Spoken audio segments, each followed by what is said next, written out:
कि क्या आने वाले दिनों में चावल की कीमतें और बढ़ सकती हैं। क्या कमजोर मॉनसून और सरकार के फैसले ने राइस मार्केट में कुछ नया हलचल पैदा कर दी है। भारत से लेकर बांग्लादेश, थाईलैंड और वियतनाम तक एशिया के सबसे बड़े चावल उत्पादक देशों में मौसम और सप्लाई को लेकर चिंताएं लगातार बढ़ रही हैं। ऐसे में सवाल उठ रहे हैं कि क्या वैश्विक राइस मार्केट में फिर तेजी आने वाली है। चलिए आपको बताते हैं। भारत से चावल निर्यात की कीमतों में लगातार तीसरे हफ्ते बढ़ोतरी देखने को मिली और इसकी दो बड़ी वजह सामने आई हैं। पहली, सरकार ने ओपन मार्केट सेल स्कीम के तहत चावल का रिजर्व प्राइस बढ़ा दिया और दूसरा, कमजोर मानसून और धीमी बुआई ने उत्पादन को लेकर चिंताएं बढ़ा दी। इस सप्ताह भारत का 5% ब्रोकन पार बॉयल्ड चावल 352 से $357 प्रति टन के भाव पर पहुंच गया, जो कि पिछले सप्ताह 348 से $352 प्रति टन था। वहीं 5% ब्रोकन व्हाइट राइस भी 353 से $357 प्रति टन के स्तर पर कारोबार करता दिखाई दिया।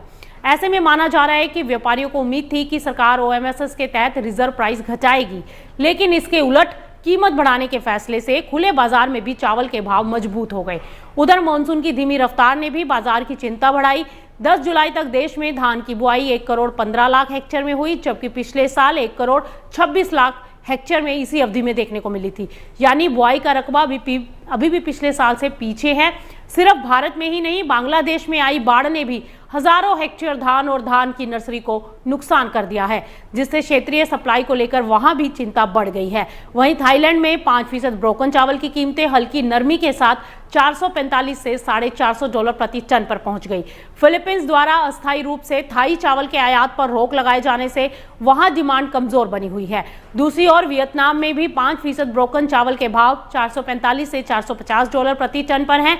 खरीदार नई फसल की आवक का फिलहाल इंतजार कर रहे हैं, जबकि इस महीने के आखिर से अगस्त तक वहां कटाई तेज होने की उम्मीद है।